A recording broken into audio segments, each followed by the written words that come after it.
ऐसे ही पैनल पे समय निकाल के सर अगर आप देते रहेंगे तो निश्चित रूप से जो हमारे मीडिया साहब ने कहा कि पानी दूध मिल जाएगा धीरे धीरे, तो ऐसे ही बढ़ेंगे हम भी। तो बहुत जरूरी है। बहुत सारा ये मैंने करीब करीब काफी नोट किया है आपको बातों को। हाँ राहुल जी, आप कुछ पूछ रहे थे, पूछिए। राहुल गौतम जी हैं? राहुल, हाँ राहुल गौतम जी वेलकम है। आप कुछ पूछना चाहते थे, पूछिए।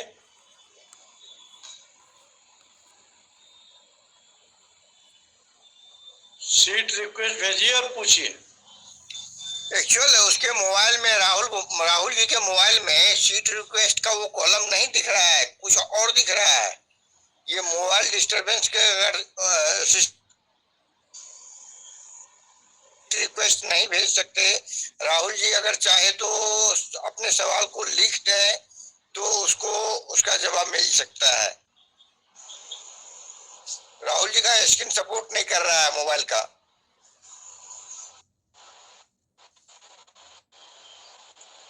सर राहुल जी को अपना नंबर, आपका नंबर दे दीजिए, वो आपसे बात कर लेंगे, उसमें क्या दिक्कत है। आ गया राहुल जी, प्लीज। सर जय हिंद सर। राहुल जी जय हिंद सर। जय हिंद सर, बताइए सर। सर हम अपराध मुक्त भारत की बात करते हैं, ठीक है सर।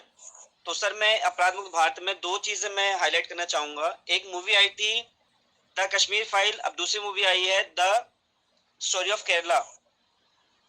तो सर आजकल ये युवाओं में एक ट्रेंड चला पड़ा है, जो हम देखते हैं हम वही करते हैं, जो हमारी मनोवृत्ति बनती है। ठीक है, जितने भी युवा हैं सर आप देख लीजिएगा, स्कूल में पढ़ने वाले युवा हैं, 8वीं कक्षा में 10वीं कक्षा में पढ़ने वाले, आजकल जो मूवीज में आ रहा है, जो फिल्मों में दिखाया जा रहा है, बच्चा उसी को अप्रोच करता है, बच्चा उसी को कैच करके वो चीज फॉलो करता है। अभी जैसे कि हमें आपको मालूम होगा कि हमने मूवी में देखा था कि जो अध्यापक को बच्चा गोली मारता हुआ नजर आता है, तो हमने ये केस 2020 में मंगोलपुरी दिल्ली में जो क्षेत्र है वहां पे बच्चे ने अपने अध्यापिका के साथ ऐसा किया था। और दूसरा केस 2022 में सर बच्चे ने चाकू मारा था, 12 साल का बच्चा था, अपने अध्यापिका को उसने चाकू मारा था। ये भी sir Mangolpuri north west Delhi के अंदर केस हुआ था ये। और ऐसे कई केस आते हैं जो बच्चा मूवीज में देख रहा है या जो टीवी के एड्स में देख रहा है, या फिर बच्चा जो आसपास के जो आजकल इंस्टाग्राम फेसबुक के जो रील्स में देख रहा है, जो आजकल हम कहते हैं कि बिहार यूपी की गुंडागर्दी का जो ज्यादा वीडियो प्रचलित होता है, जो बच्चा वो देखता है और बच्चा वही करता है और वही सीखता है। वो युवाओं में ट्रेंड बना पड़ा है अपने आप को दिखाने का और उसको करने का, चाहे वो महिलाओं से बदतमीजी का हो, चाहे वो बड़ों का क्या बोलते हैं इसको अनादर करना हो, बदतमीजी करनी हो। आजकल मेट्रो में भी जो चल रहा है, दिल्ली सरकार जो दिल्ली में मेट्रो में चल रहा है कि हम लोग किस तरह से लोगों से बिहेव कर रहे हैं, बदतमीजी कर रहे हैं, बड़ों की कोई इज्जत नहीं है, क्योंकि सर वो हम लोग मूवीज में देखते हैं और वही अपने रियल लाइफ में उसको फॉलो अप करते हैं। तो सर क्या ऐसे में टेलीविजन या फिर जो चित्रहार बोल सकते हैं या चित्रकला में बोल सकते हैं कि इनमें से फर्क युवाओं के अंदर अपराध बढ़ने का कारण है? बहुत ज्यादा कारण है मेरे हिसाब से तो। बाकी सर आपकी क्या राय है, आप लोग क्या सोचते हैं इस बारे में? क्योंकि मैं सबसे बड़ा एजेंडा इसको मानता हूं कि अगर भारत में अपराध बढ़ा है तो सबसे बड़ा कारण यही है सर। युवाओं सबसे ज्यादा, आप भी जानते हो सर, डीआईजी सर भी रहे हैं पोस्ट पे, मुझसे ज्यादा शायद वो जानते हो, मैं छोटा मुंह बड़ी बात कर रहा हूँ। बट मेरे हिसाब से जहां तक मैंने देखा है, पढ़ा है और सोचा है, देखा समझ रहा हूँ मैं चीजों को, कि जो युवा है 12 साल से लेके 22-25 साल तक का युवा आजकल क्राइम ज्यादा कर रहा है, चाहे वो रेप हो, चाहे वो कत्ल करना हो, चोरी करना हो, डकैती करना हो। सबसे ज्यादा सर क्राइम रेट यहाँ पे बढ़ रहा है और एज रेट ये ज्यादा है। बहुत सुंदर राहुल जी, बहुत सुंदर। ये सवाल जो है आपका है बर्निंग पॉइंट है, ज्वलंत। ठीक से स्टडी किया जाए तो हम अभी 54 सावन देख चुके हैं। 54 सावन में हमने 30 सावन तो देश की सेवा के लिए सीमा पे दिया, और सीमा पे दिया उसके तहत हमने जो देखा है फिल्म इंडस्ट्रीज के द्वारा जो भारत का सत्यानाश किया गया है, उस पे सवाल उठाने वाला कोई नहीं है। फिल्म सेंसर बोर्ड भी आराम से, कहने का मतलब उसको सैंक्शन दे देता है, बेशक उसको थैली मिल जाता है, अलग बात है। लेकिन हमारे लक्ष्य में हमारे अध्यक्ष महोदय ने जो 21 लक्ष्य दिया है, उस लक्ष्य में उसमें तर्कश में तीर डाला हुआ है। ये फिल्म इंडस्ट्रीज का भी नेस्तनाबूद किया जाएगा, जो कि हमारे अध्यक्ष महोदय के रडार पे है, और इसको विस्तृत ढंग से नरेंद्र साहब समझाएंगे। बिल्कुल सर, आपको मैं इस सवाल का जवाब है कि उसका सीधा 21 लक्षों के अंदर फिल्म सिटी भी आ रहा है और उसको जवाब दिया जाएगा। नरेंद्र साहब अगर बता दे हैं तो बताएंगे, तो आप बताएंगे। हो सकता है हमारे अध्यक्ष महोदय भी पर्दे के पीछे हैं और इससे बेहतर बताएंगे तो खुद आ सकते हैं फिर दोबारा। बिल्कुल बिल्कुल, मैं अपने राष्ट्रभक्त सूबेदार साहब की बातों से भी सहमत हूँ, और राहुल जी, मैं आपकी बातों से भी सहमत हूँ। लेकिन एक बात में, नमस्कार सर, जय हिंद सर, एक बात मैं कहूंगा कि अभी हमने 2023 तक 100 करोड़ लोगों को जोड़ना है। वी आर हियर चंद्रगुप्त, और हम चंद्रगुप्तों का काम है कि 2023 तक 100 करोड़ लोग हम लोग जुड़ जाएंगे। जब 2023 तक हम लोग जुड़ जाएंगे तो हमारे जो चाणक्य महोदय जी हैं, उन्होंने इसका पूरा इंतजाम बनाया हुआ है। इसकी बात छोड़ दीजिए, पिक्चर की बात छोड़ दीजिए, इस मोबाइल पे कोई भी फालतू का कोई भी यूट्यूब नहीं चल पाएगा। इतना सख्त मॉडल बनाया गया है, इतनी हाई टेक्नोलॉजी है जिसकी आप और हमारे दिमाग की सोच के बाहर है। तो अभी क्या है कि ये लड़ाई तो 75 सालों से इन देश के जो रहनुमा हैं, इन लोगों ने यही काम किया।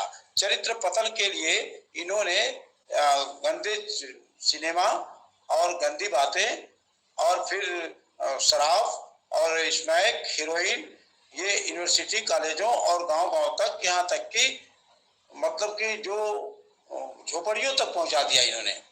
तो अब जब ये सब पहुंचा दिया तो उसी की तो लड़ाई हम लोग लड़ने के लिए सर यहाँ पे पैनल पे है हम लोग। आज हम लोग उसी की लड़ाई के लिए है। जिस चीज से आप चिंतित हैं सर, और जिस तरफ आपका दिमाग जा रहा है कि आखिर में ऐसे होगा क्या, तो इसमें ऐसे होगा यही कि 100 करोड़ लोगों को 2023 तक जोड़ेंगे और 2024 में हमारे चंद्रगुप्त इन सारे पेशेवर राजनीतिकों को पराजित करेंगे, और इसके बाद 3 महीने के अंदर ये सारी चीजें बनाकर रख देंगे। कहीं भी कोई भी इस तरह की पिक्चर नहीं चल पाएगी। इवन दैट जो सोशल मीडिया पे चलता है वो भी नहीं चल पाएगा। बहुत सख्त नियम और कानून बन जाएंगे, आप उसकी चिंता मत करिए। चिंता हमको इस समय इस बात की करनी है कि हम प्रतिदिन क्या सर का वीडियो देखते हैं, लोग देखते हैं अलग अलग पिक्चर, हम देखते हैं, और क्या हम 10 लोगों को कम से कम भेजते हैं क्या, और उनको प्रेरित करते हैं कि जरा ये राष्ट्र हित की बातें सुन लो। अगर ये चीजें क्लियर हैं तो निश्चित तौर से आगे सब क्लियर हो जाएगी सर। और आपके बहुत सुंदर साहब, बहुत सुंदर, बहुत सुंदर। Ramveer sir please. सबसे पहले सभी साथियों को मेरी तरफ से नमस्कार, वंदन, अभिनंदन। जय हिंद, जय भारत, वंदे मातरम, वंदे गो मातरम, जय जवान, जय किसान, जय सनातन संस्कृति। जैसा कि गौतम भाई ने पूछा था कि ये जो क्राइम रेट बढ़ रहा है, 100% मैं आपकी बात से सहमत हूँ कि जैसा हम देखते हैं वैसा हम करते हैं, जैसा हम सुनते हैं वैसा हम सोचते हैं।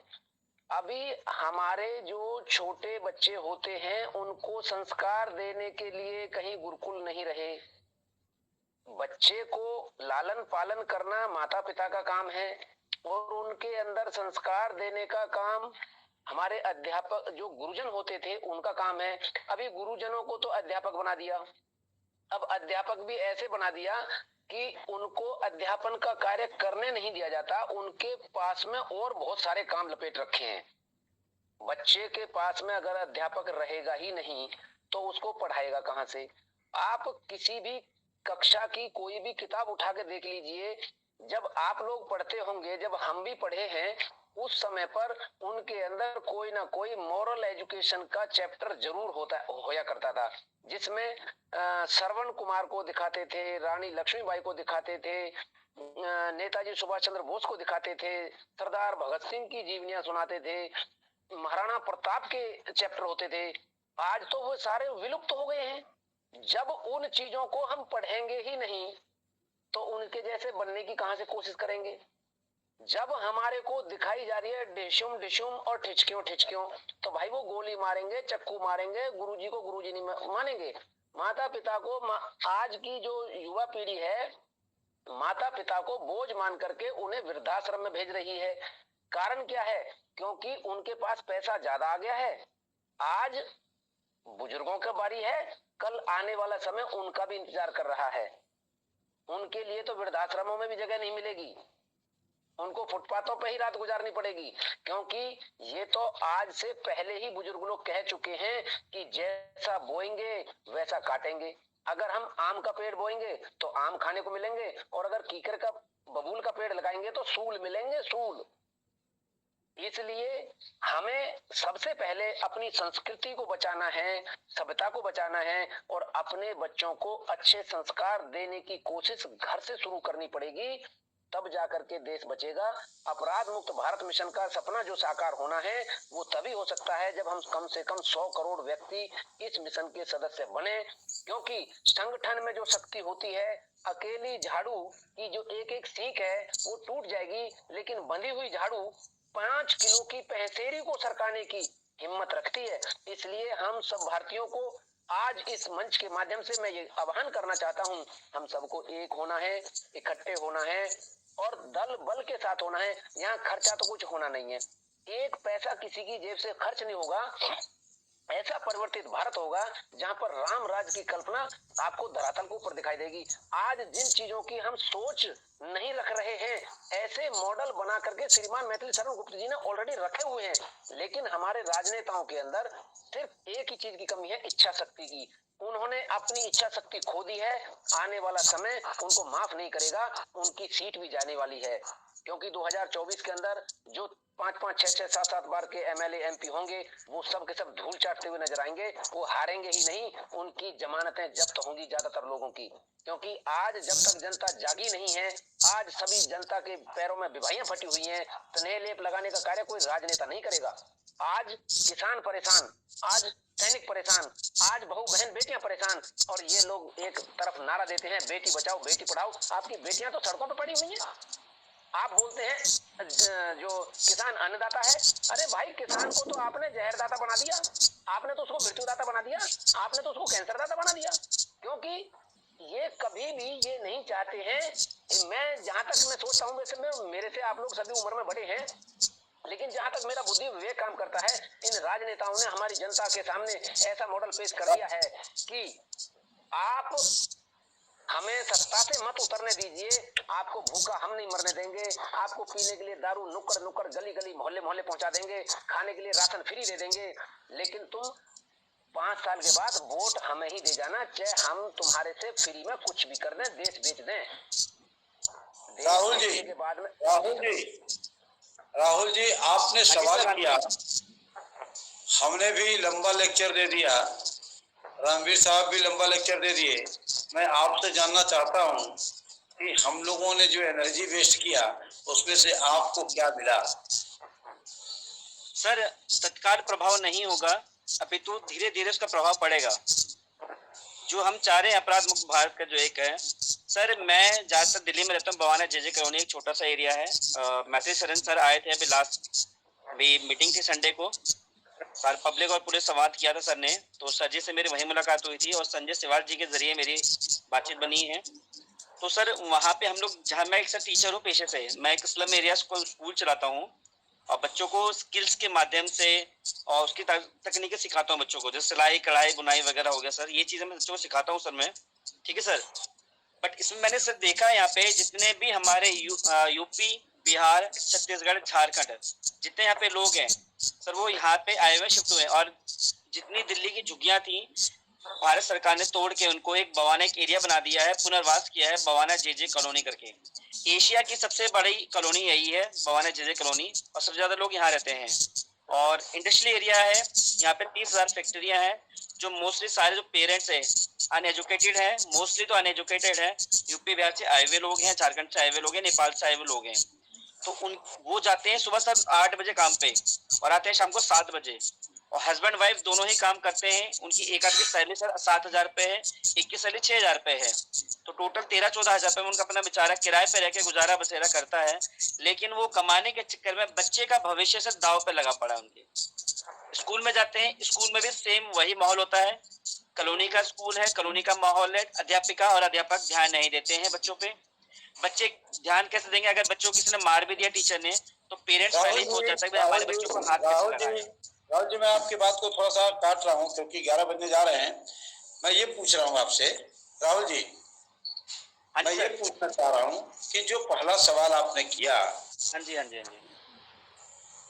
उसमें जवाब रामवीर जी ने भी बहुत बढ़िया दिया है हाँ जी सर। और बहुत सलीके से दिया है। और देखिए, एके साधे सब सधे और सब साधे सब जाए, इसका मतलब समझ में आया आपको? एक को साध लो, हाँ जी। एक को साध लो, सब सही हो जाएगा। और सब साधने लोगे कुछ नहीं होगा। अभी आपके कम से कम मैंने काउंट किया है, करीब करीब 25 से 26 सवाल होंगे आपके।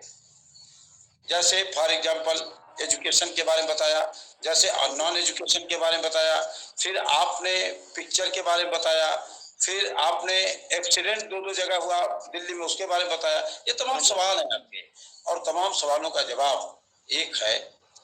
एक है, आज के डेट में, आज के समय में सर, आपने सर का मीटिंग अटेंड किया, सर का वीडियो यूट्यूब पे जा करके 3-4 देख लेंगे। ये जो माइंड है ना सर, आपका शार्प माइंड और शार्प हो जाएगा और मेरे ख्याल से क्वेश्चन के जवाब मिल जाएंगे। 2,500 इनके वीडियो हैं। सर मैं डेली ऑलमोस्ट 3 या 4 वीडियो देख रहा हूँ उनके सर के में। जी daily daily everyday 3-4 video proper तभी प्रॉपर आपका दिमाग इतना शार्प, मुझे नहीं पता चल रहा था कि इतना शार्प माइंड क्यों हो रहा है, क्योंकि मैंने देखा, मैं भी जब शुरू में जुड़ा तो माइंड मेरा शार्प नहीं था, बहुत क्वेश्चन थे। लेकिन जब मैंने वीडियो देखना शुरू किया तो उन्हीं वीडियो में से सारे क्वेश्चन के सलूशन मुझे मिलने लगे। और अभी 2-4 दिन पहले तो मुझे यही नहीं पता था। और जब मैं बड़े बड़े अधिवक्ताओं से मैं बात किया कि यार 1860 का अंग्रेजों द्वारा बनाया हुआ कानून आज भी इम्प्लीमेंट है, तो वकीलों ने कहा बिल्कुल सर इम्प्लीमेंट है। तो मैंने कहा आप जैसे विद्वान लोग कर क्या रहे हैं, तो क्या कर सकते भैया? ये तो सदन कुछ कर सकता है, पार्लियामेंट के अंदर कुछ हो सकता है। ये लड़ाई तो बहुत जबरदस्त है राहुल जी, ध्यान से समझिए आप। यहाँ हर आदमी मजबूर है, आवाज नहीं उठा रहा था। आजादी के बाद कोई आवाज उठाया है ना? एक मैथिली चंद्रगुप्त ने उठाया है।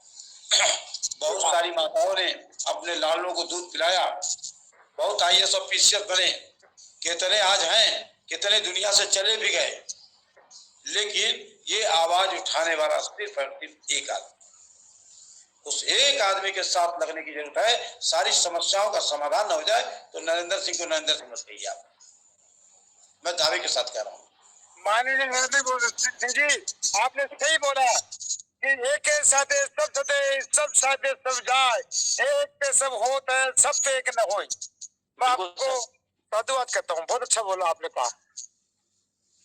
सर, आप हैं माननीय हमारे RD मीणा जी, और ये बहुत बड़ी शख्सियत हैं, इंटरनेशनल लेवल के व्यक्ति हैं ये। इन्होंने बहुत सारे अपने जीवन में काम किए हैं, बहुत सारे राजनेताओं के साथ काम किए हैं, लेकिन आज ये शख्स सल्यूट करते हैं मैथिली चंद्रगुप्त को और धन्य महसूस करते हैं हम भी, आप भी, कि ऐसा व्यक्ति हम लोग के जीवन में मिला। सर, कुछ करने की जरूरत है, जोड़ो और जुड़ाओ, क्योंकि मैथिली सर कहते हैं। मेरे को भी अच्छा प्लेटफॉर्म मिला ये, क्योंकि मैं भी भटकाव के अंदर था कि मुझे कोई समझ में नहीं आ रहा था, कोई प्लेटफॉर्म नहीं मन मुताबिक मिल रहा था।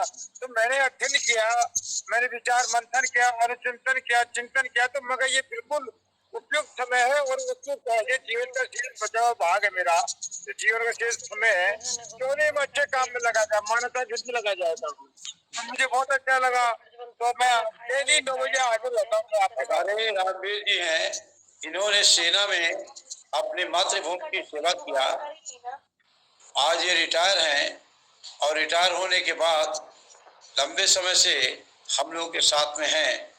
और मैं आपको बता रहा हूँ कि इनकी पकड़, इनकी मेमोरी, और इन्होंने मैथिली शरण जी को इतने नज़दीक से सीखने की कोशिश किया है कि हम लोग खुद इनसे कई चीज़ें सीखते हैं। और कल को सर हम आपसे भी सीखेंगे निश्चित रूप से, because you are very talented person, no doubt से, very very talented, no doubt. मैं देख रहा हूँ आपको, समझ रहा हूँ आपको, और आप टैलेंट का काम भी कर रहे हैं। तो कल को हम सर आपसे भी हम सीखेंगे, क्योंकि मेरी सीखने की थोड़ी सी ना क्षमता कम है। मैं बहुत जल्दी नहीं सीख पाता हूँ, मैं भुलक्कड़ आदमी हूँ, कई चीज़ों को मैं भूल जाता हूँ। देखिए, ये मैं नोट बनाता हूँ क्योंकि मैं भूल जाता हूँ, मैं नोट बनाता हूँ। जब भी आप लोग बोलते हैं मैं नोट बनाता हूँ सर। तो सबसे अच्छा कार्य सर यही है। सबसे अच्छा नहीं, कार्य लिखित में लिखना मैं होता है। 75 आदमी हूँ, लेकिन मैं इसीलिए कह रहा हूँ कि कल को मुझे आप जैसे लोगों से सीखने का मौका मिलेगा। मुझे बहुत अच्छा लगा कि आप पैनल पे आए, अपनी बातों को रखे, अच्छी बात है। कल को और अच्छी तरीके से आप समाधान करेंगे लोगों के सवाल पैनल पे आएंगे। एक दिन राहुल जी आप समाधान करेंगे और मैं सुन करके मैं खुश होऊंगा। मुझसे बढ़िया राहुल जी बता रहे हैं, इतना अच्छा लगा। जैसे रामवीर जी चलो अभी सर, बता आपका रहे ये हैं, हौसला। मुझे बहुत अच्छा लगा जी। रामवीर सर जी जब भी बोलते हैं तो मैं इनका बड़ा ध्यान से सुनता हूँ, और मीना साहब का तो कोई जवाब ही नहीं है। ये तो अनुभवी है।